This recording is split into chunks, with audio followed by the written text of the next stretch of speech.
क्या सिचुएशन है बेटा, हमारे पास एक सेमी सर्कुलर रिंग है। इस सेमी सर्कुलर रिंग का हाफ पोर्शन जो है वो पॉजिटिवली चार्ज्ड है and another half portion is negatively charged, right. तो हम ये बोल सकते हैं कि 1/4 सर्कल जो है वो पॉजिटिवली चार्ज्ड है और 1/4 सर्कल जो है वो नेगेटिवली चार्ज्ड है।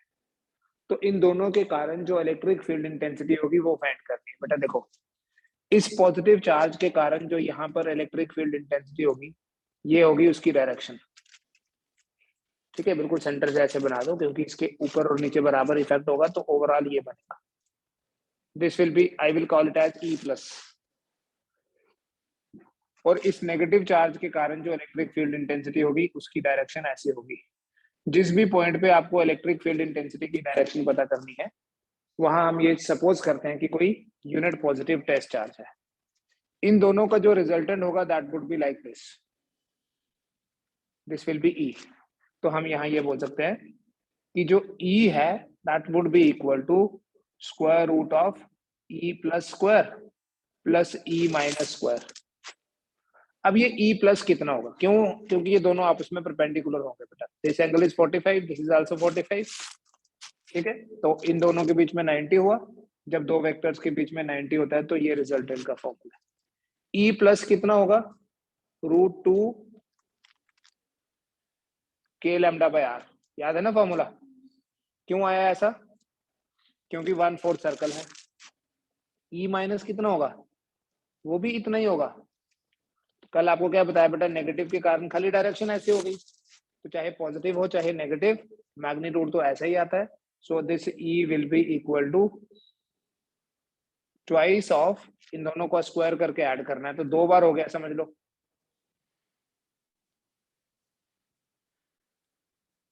लाइक दिस, ठीक है, इट इज लाइक एक का स्क्वायर फिर दूसरे का स्क्वायर तो 2 टाइम्स स्क्वायर कर लो तो ये 2 रूट से बाहर आएगा, √2।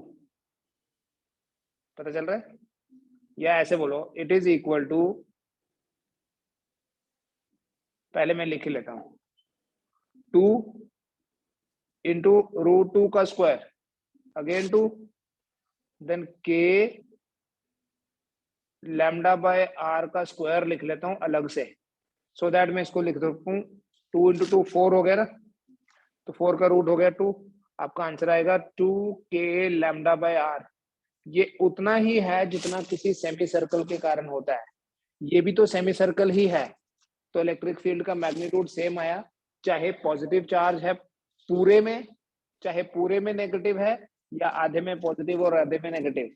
फर्क क्या है, कल आपको डायरेक्शंस की बात कर रहा था मैं। बेटा देखिए, अगर ये एक्स एक्सिस है, सॉरी वाई एक्सिस है ये, और ये एक्स एक्सिस है, तो अब इस इलेक्ट्रिक फील्ड को अगर वेक्टर फॉर्म में लिखना है ना, मैं क्या लिखूंगा, 2k lambda by r into I. चला पता? अगर पूरा पॉजिटिव होता, पूरा पॉजिटिव ऐसे ऊपर की तरफ होता तो ये डाउनवर्ड होना था, मैं लिखता -j।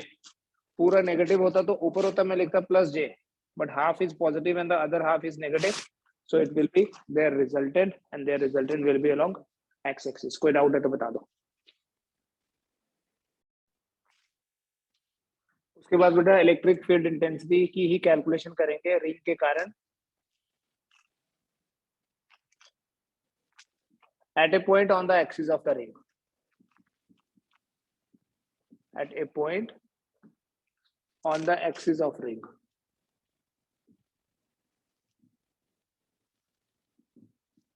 Electric field intensity at a point on the axis of the ring। Suppose करें एक रिंग है हमारे पास, ये रिंग पॉजिटिवली चार्ज है,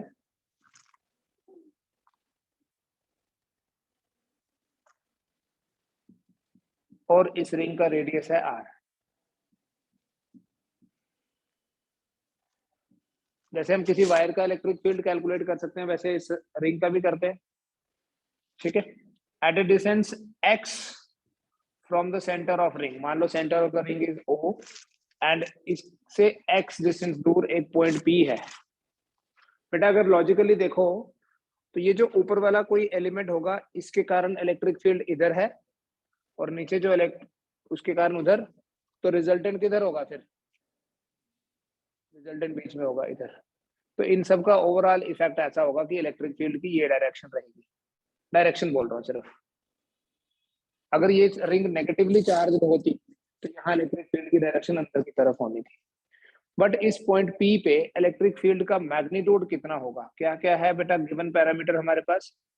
एक तो डिस्टेंस दिया हुआ है पॉइंट P का from the centre of the ring. इस रिंग का चार्ज है, मान लीजिए total charge is Q। Lambda की फॉर्म में भी एक्सप्रेस कर सकते हैं, लेकिन मैं Q की फॉर्म में एक्सप्रेस करूंगा, ज्यादा कन्वीनियंट वो होगा। So we write E equals to KQ into X divided by X square plus R square power 3/2।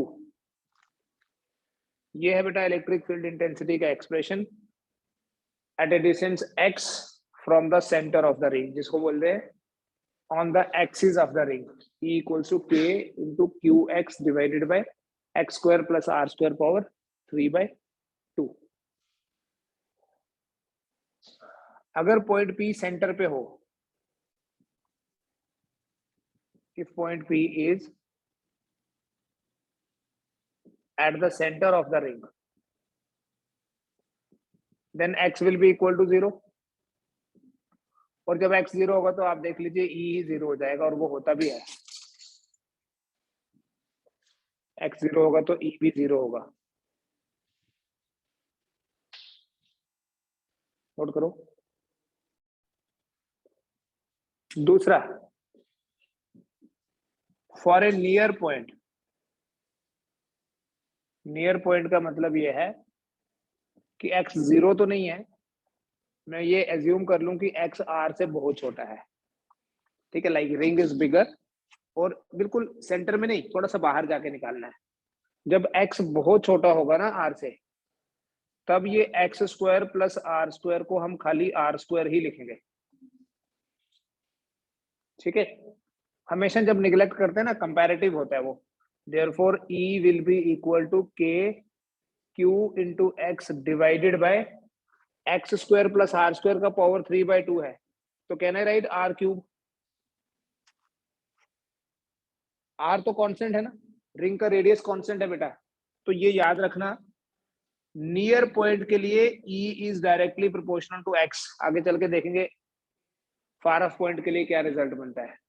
For any near point, for any point closer to the ring, not the centre. Centre पे तो x 0 हो गया, बिल्कुल पास उसके, जो radius के comparison में बहुत छोटा सा डिस्टेंस हो।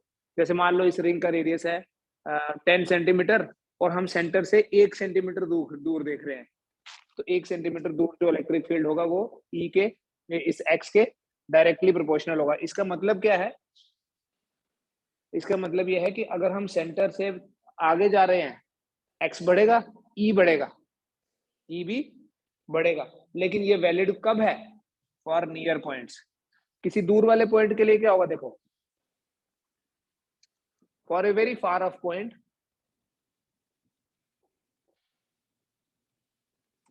x बहुत बड़ा हो जाएगा r से, और बेटा जब x r से बहुत बड़ा हो जाएगा, तब हम X square plus R square को खाली आर स्क्वायर लिख लेंगे, सॉरी एक्स स्क्वायर लिखेंगे।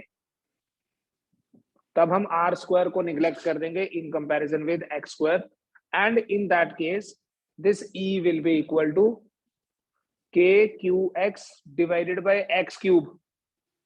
एक्स स्क्वायर का पावर 3/2 है, तो this 2 and 2 will be out, X cube बचेगा।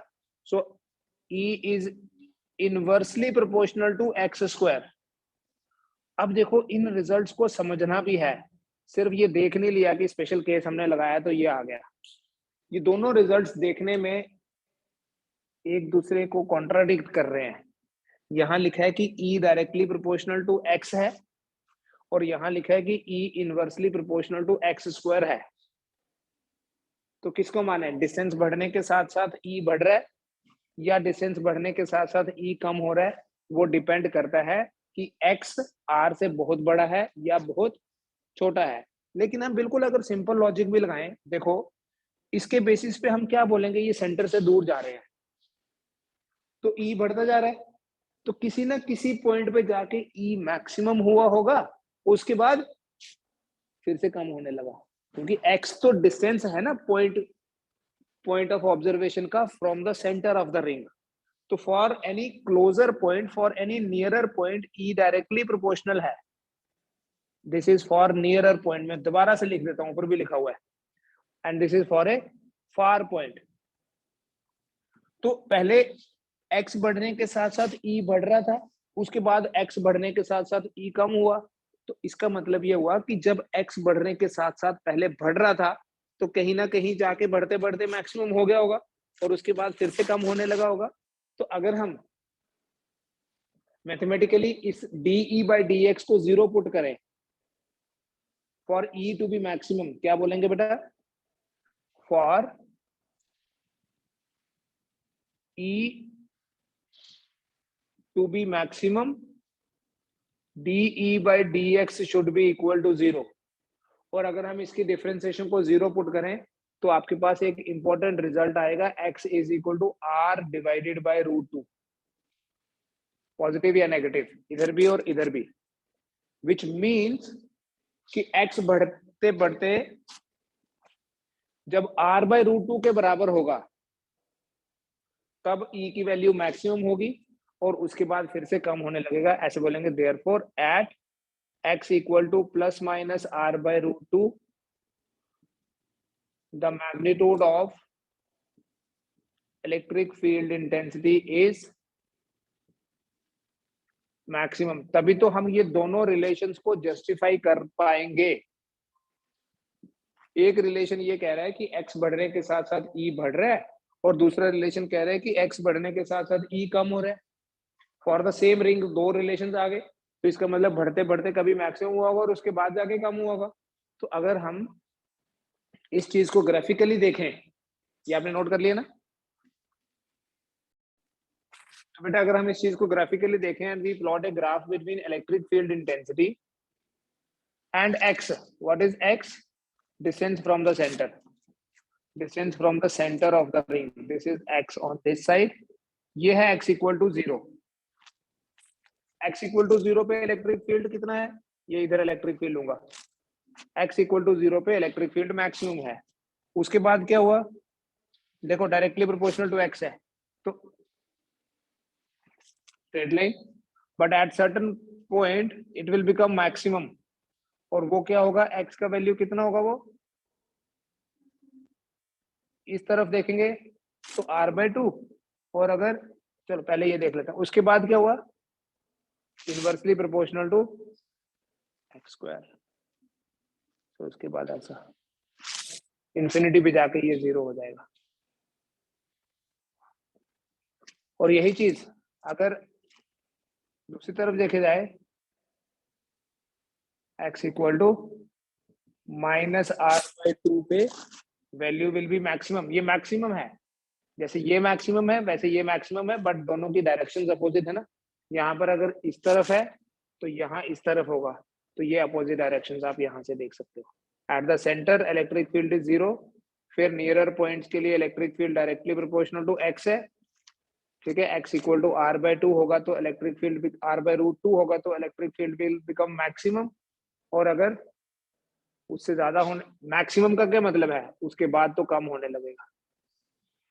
पहले डायरेक्टली प्रोपोर्शनल है, फिर मैक्सिमम हुआ, और उसके बाद फिर से कम होने लगा, ठीक है। This is variation of electric field intensity due to ring with distance from the centre of the ring. अब ये इलेक्ट्रिक फील्ड का मैक्सिमम वैल्यू कितना होगा, ये भी पूछ सकते हैं कि किसी रिंग के कारण जो इलेक्ट्रिक फील्ड है उसका मैक्सिमम वैल्यू कितना होता है। सेंटर पे तो 0 होता है, हमने वो सारे केसेस डिस्कस कर लिए, सेंटर चाहे सर्कल हो, चाहे सेमी सर्कल हो, या सर्कुलर आर्क हो। बट एक्सिस पे देखो E का एक्सप्रेशन है कितना? E is equal to k q into x divided by x² plus r² power 3/2। Now let me say कि x को मैं r/2 पुट कर दूं, पॉजिटिव वैल्यू ले ली मैंने जस्ट फॉर सिंप्लिसिटी। सो मैं लिखूंगा देयरफॉर E इक्वल्स टू के क्यू इंटू एक्स की जगह लिख दिया r/√2 divided by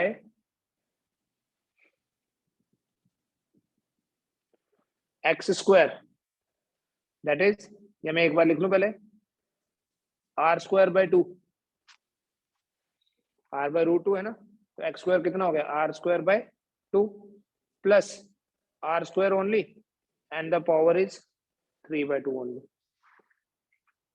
So this will be written as KQR/√2 divided by, बेटा ये बनेगा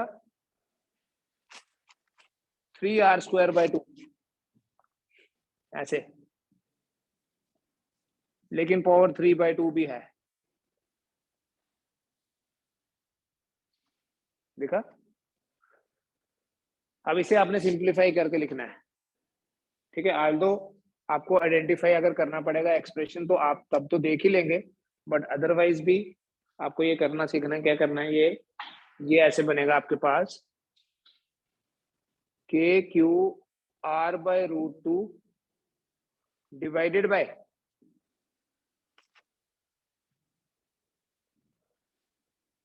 क्या मैं इसे ऐसे लिख सकता हूँ,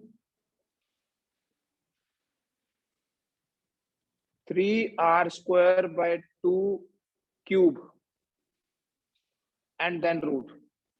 सोचो 3/2 ही हुआ ना, 3 इंटू 1/2 तो हुआ, ठीक है. Now this will be equal to KQR/√2. अब डिनोमिनेटर में देखो क्या आएगा, 3 का क्यूब हो गया 27, 4 का क्यूब हो गया, 2 का क्यूब हो गया 8, so it will be root of 27/8 into r cube आया है सीधा, r² 3/2 है ना, तो सीधा r क्यूब ही लिखो, ठीक है. अभी देखना, it would be equal to KQR/√2, just mathematics, nothing else. This will be 3√3 and this will be 2√2. So I write 3√3 divided by 2√2 into r cube. अब ये वाला r/√2 और यहां से भी एक r/√2 खत्म, this 2 will go up. तो can you write 2KQ, आप देख लेना, मैं लिख देता हूं, डिवाइडेड बाय 3√3 r². चेक कर लो, कुछ और होगा तो मुझे वो भी बता दो, अगर ये नहीं है तो. r²/√2 cancel, r/√2 cancel, r² बच गया, 2 गोज अप, 3√3, और ये इलेक्ट्रिक फील्ड की मैक्सिमम वैल्यू है. चेक कर लीजिए बेटा, अगर आपको इसमें कोई डाउट है, कोई इसमें कैलकुलेशंस में नहीं पता चल रहा, आल्दो मैंने बड़ी ज्यादा कैलकुलेशंस नहीं करी, I am writing the result directly, but फिर भी आपको ये वाली इवैल्यूएशन इसलिए करनी है, क्या पता आंसर इस फॉर्मेट में है, इस फॉर्मेट में है, या फाइनली ये वाले फॉर्मेट में है, that you have to see. चलो इसी पे बेस्ड एक छोटा सा क्वेश्चन करें. If x equal to r√3, E कितना होगा, कर लेंगे ना बेटा, आप डायरेक्ट फॉर्मूला आपको याद रखना है बस. E equals to KQX divided by x² plus r² power 3/2.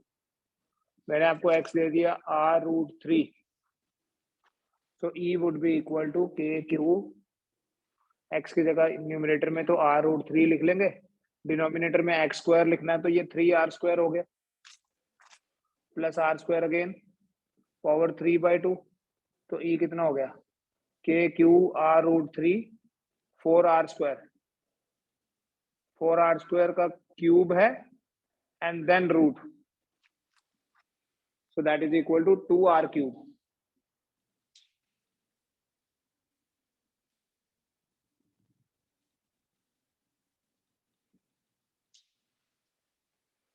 ठीक है, तो यही आपका आंसर है. आप इसको जैसे मर्जी आप लिख ले, KQR√3 डिवाइडेड बाय 8r³ तो finally you can write KQ√3 divided by 8r²।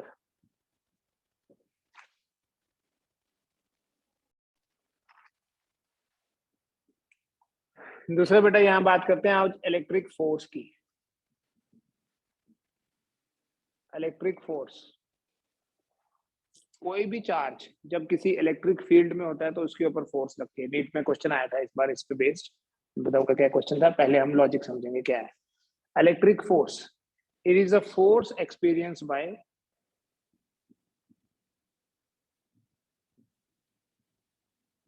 by a charged particle when placed in an electric field। जब किसी चार्ज पार्टिकल को हम इलेक्ट्रिक फील्ड में रखते हैं तो इलेक्ट्रिक फील्ड में रखने से उस पार्टिकल के ऊपर एक फोर्स लगती है, उस फोर्स को इलेक्ट्रिक फोर्स बोलते हैं। कहां से आगे देखो, if A charge Q is placed in an electric field having intensity E,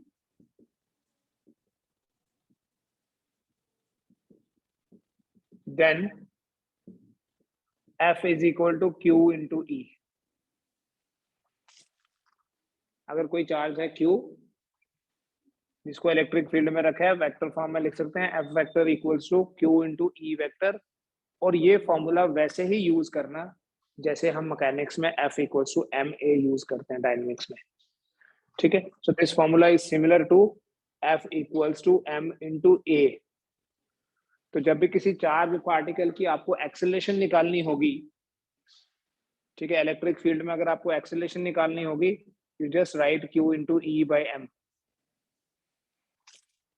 अगर एक्सेलरेशन का मैग्नीट्यूड निकालना है तो क्या लिखोगे, अगर एक फोर्स लगाई है किसी पार्टिकल के ऊपर जिसका मास m है, चार्ज Q है, इसको किसी इलेक्ट्रिक फील्ड में रखा, तो उस इलेक्ट्रिक फील्ड में इसके पास कितनी एक्सेलरेशन होगी, Q into E by m। अब यहां बड़ा सिंपल लॉजिक है।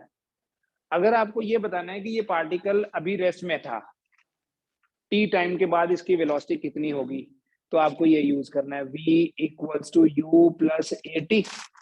इनिशियली रेस्ट पे था, t टाइम के बाद कितनी वेलोसिटी होगी, a की जगह q into e by m into t लिखो, this will be the answer. इसको बोलते हैं कि a पार्टिकल की इंस्टेंटेनियस वेलोसिटी होगी। समझ में आ रहा है ना क्या यूज है इस फॉर्मूले का। अगर आपको ये पता करना है कि ये पार्टिकल रेस्ट में है, एक ऐसा पार्टिकल जिसका चार्ज Q और मास m है, अभी रेस्ट में है, सडनली हमने इलेक्ट्रिक फील्ड स्विच ऑन कर दिया, तो उस इलेक्ट्रिक फील्ड के कारण t टाइम में ये पार्टिकल कितना डिस्टेंस ट्रेवल करेगा। So we write s equal to ut की जगह 0 इंटू टी, इनिशियल वेलोसिटी 0 है, प्लस हाफ at स्क्वायर है ना, तो I will write it is equal to half QE by m into T square. तो कोई भी चार्ज जब किसी इलेक्ट्रिक फील्ड में होता है तो उस चार्ज के ऊपर फोर्स लगेगी and that force will be equal to Q into E। अभी तो मैं यहाँ सिर्फ मैग्नीट्यूड लिख के आपको ये एग्जांपल्स दी, नोट कर लीजिए इसको, फिर हम डायरेक्शन की बात करते हैं। बेटा अगर कोई पॉजिटिव चार्ज होगा, a positive charge experiences force in the direction of field।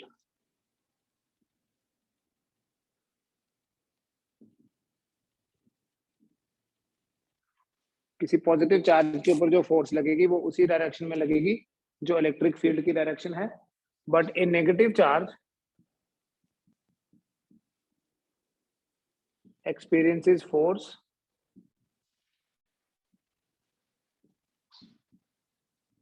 opposite to the direction of field।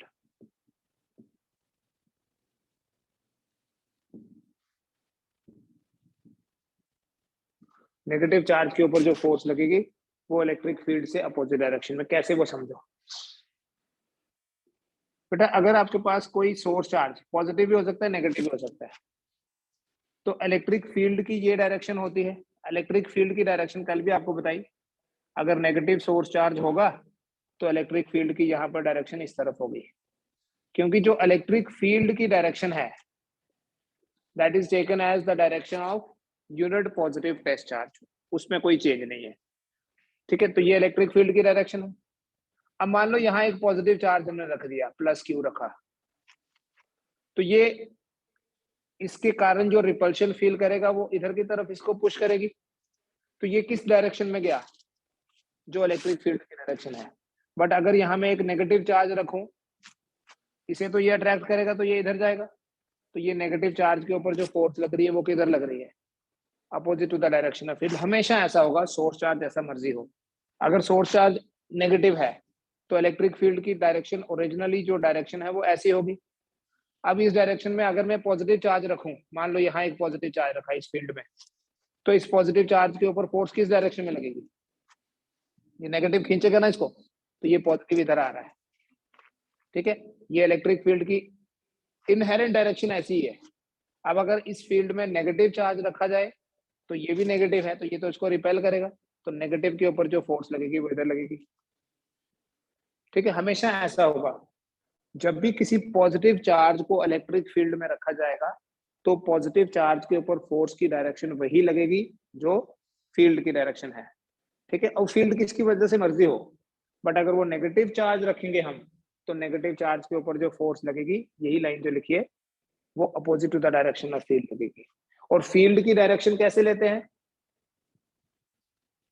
Direction of E is the direction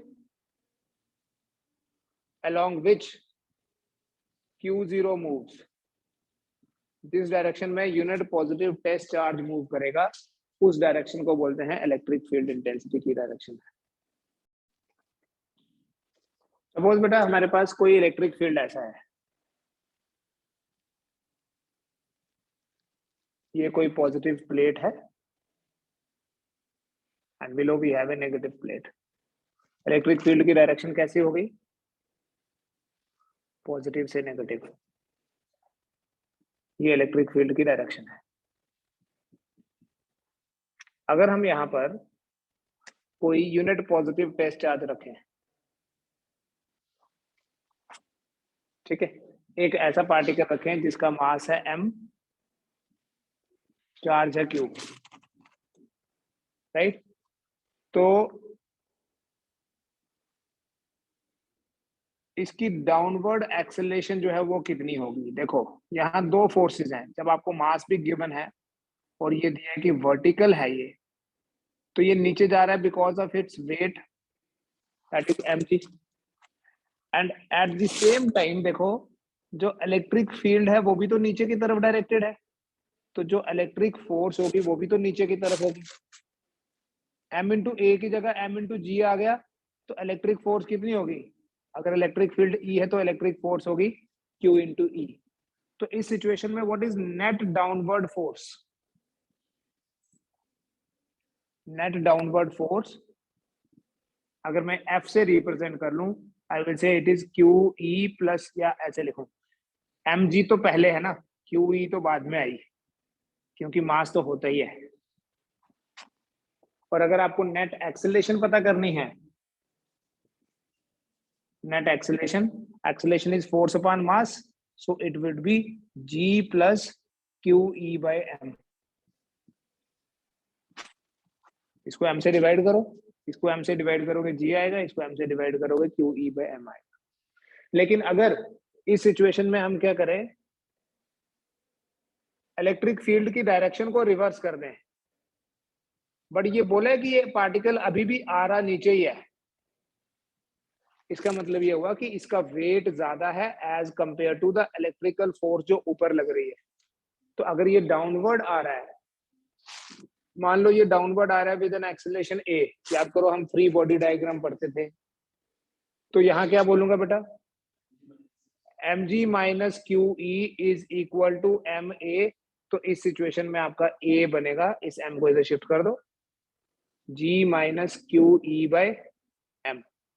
और यहीं पे इसी सिचुएशन में अगर इक्विलिब्रियम हुआ, ये नेगेटिव ये पॉजिटिव, इक्विलिब्रियम तो तभी होगा जब इलेक्ट्रिकल फोर्स ऊपर की तरफ लगे। तो अगर यहाँ इक्विलिब्रियम हुआ, इलेक्ट्रिकल फोर्स ऊपर, क्योंकि इलेक्ट्रिक फील्ड ऊपर है, तो इसका मतलब QE और MC बराबर हैं। तो क्या बोलेंगे, for equilibrium QE is equal to mg। तो अगर क्वेश्चन ऐसा हो कि find the magnitude of the electric field required so that this droplet, generally ऐसे लिखा होगा, remains stationary, remains in equilibrium, so it will be weight divided by charge, so E is equal to weight divided by charge। Note कर लीजिए इसको। देखो एक question की help से हम ये लॉजिक समझते हैं। ए proton and an alpha particle fall freely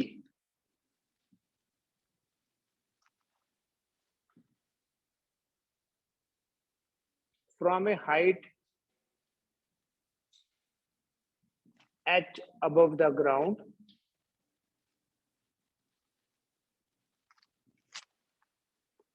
in an electric field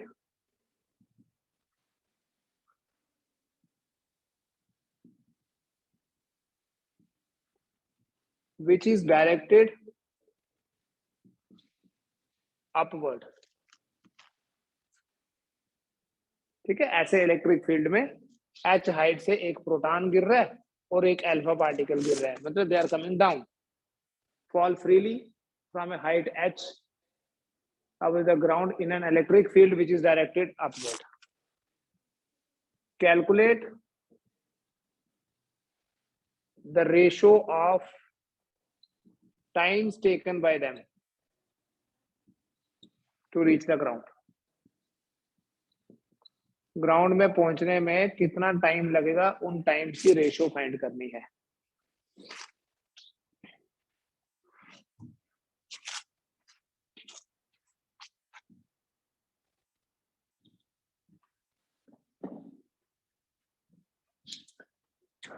बेटा ऐसे है, जब एक पार्टिकल बिना इलेक्ट्रिक फील्ड के नीचे आ रहा है ना h हाइट से, आपको याद होना चाहिए उसको नीचे पहुंचने में कितना टाइम लगता है। In field free region, gravity free नहीं बोल रहा मैं, ग्रेविटी फ्री नहीं होता है, in field free, electric field free region T is equal to square root of 2h by g। I hope you remember this formula जो mechanics में पढ़ा हुआ। इसका मतलब ये हुआ, देखो h तो दोनों के लिए सेम है, h तो दोनों के लिए सेम है, और अगर हम बात करें कि यहाँ इलेक्ट्रिक फील्ड भी है और वो इलेक्ट्रिक फील्ड है अपवर्ड, तो जब बेटा अपवर्ड इलेक्ट्रिक फील्ड होता है तो मैं एक प्रोटॉन के लिए अगर लिख दूं, I will write TP equals to square root of 2h by AP। Net acceleration देखनी पड़ेगी, जब इलेक्ट्रिक फील्ड नहीं होता तब नेट एक्सेलरेशन g होती है। और अल्फा पार्टिकल के लिए क्या लिखूंगा, T alpha equals to square root of TH divided by A alpha. अब ये TP और T अल्फा की जो रेशो है, क्या वो A अल्फा बाय AP होगी? देखो रेशो फाइंड करने के लिए बोला ना, calculate the ratio of times taken by them to reach the ground. तो इनकी जब रेशो फाइंड करोगे, TP ऊपर है, AP नीचे, T अल्फा नीचे, तो ये ऊपर। अब उससे क्या होगा, देखो हमारे पास ये फॉर्मूला जनरल तो है ही है कि इलेक्ट्रिक फील्ड में जब पार्टिकल नीचे आता है तो नेट एक्सेलरेशन क्या होती है, G माइनस, बोलो, QE बाय M, राइट। तो एक के लिए हम लिख देंगे charge of alpha particle, mass of alpha particle, दूसरे के लिए charge of proton, mass of proton. Now let us suppose कि ये जो रीजन है उसमें ग्रेविटी नहीं है, ग्रेविटी होगी तो आप ये G लिखोगे, अगर ग्रेविटी नहीं होगी तो यही फॉर्मूला क्या बन जाएगा, इलेक्ट्रिक फील्ड तो सेम है, Q alpha divided by M alpha divided by QP divided by MP कब? If we neglect gravity, if, otherwise हमें जी लिखना पड़ेगा साथ में, इफ ग्रेविटी इज निग्लेक्टेड। तो ये टीपी और टी अल्फा रेशियो क्या बन गई फिर? क्वेश्चन तो लिखा हुआ ना, टीपी और टी अल्फा की रेशियो क्या बन गई? Therefore, TP by T alpha is equal to square root of QP ना Q alpha divided by QP into MP by M alpha। और ये आपके पास आगे चल के आएगा, एक अल्फा पार्टिकल का चार्ज प्रोटॉन के चार्ज से डबल होता है और एक अल्फा पार्टिकल का मास प्रोटॉन के मास से 4 टाइम्स होता है। Mass of alpha particle is 4 times mass of proton. Charge of alpha particle is twice the charge of proton. So that way ये MP MP और QP QP cancel, आपका answer आ जाएगा 1:√2। That's all.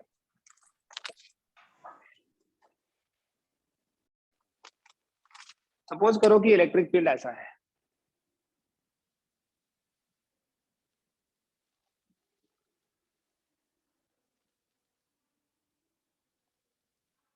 ठीक है। इस electric field में एक particle यहां रखा गया, तो इसकी नेट एक्सीलरेशन जो है वो कितनी होगी, कैसे कैलकुलेट करेंगे? इसके ऊपर अभी दो फोर्सेस होंगी, एक इधर की तरफ दैट इज QE और एक डाउनवर्ड। तो अगर नेट एक्सीलरेशन फाइंड करनी है, पहले मान लेते हैं net force is F। What will be net force?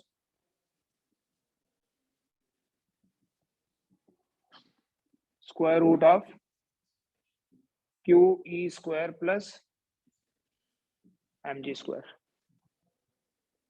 F is m into A, m into A is equal to square root of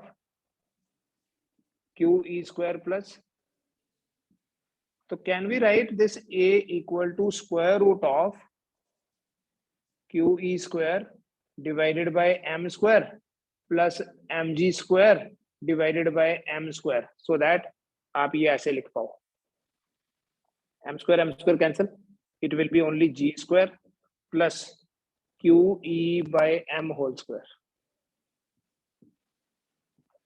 check करो।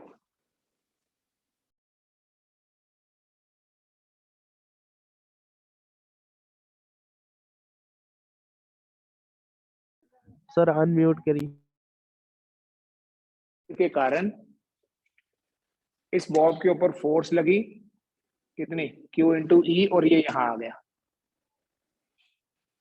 ठीक है, ये इक्विलिब्रियम पोजीशन हो गई। तो इस तरह की सिचुएशन को कैसे एनालाइज करेंगे? दिस इज QE, ये है mg, और अगर इक्विलिब्रियम में ये एंगल थीटा बन रहा है तो हम ये थीटा कैसे फाइंड करेंगे? या इक्विलिब्रियम के सिचुएशन में हमें अगर ये पता करना है कि what is tension in the string, तो वो टेंशन कैसे पता करोगे? बेटा ये टेंशन T है, this angle is theta, this is T cos theta, और ये T, तो क्या बोलेंगे बेटा? T sin थीटा जो है that is equal to QE, और T cos थीटा जो है that is equal to mg। तो अगर आप डिवाइड करोगे you get tan theta equal to QE by mg, और अगर इन दोनों का स्क्वायरिंग करके ऐड करोगे तो you get T square equal to QE square plus mg square, जिससे आपका T बनेगा स्क्वायर रूट ऑफ,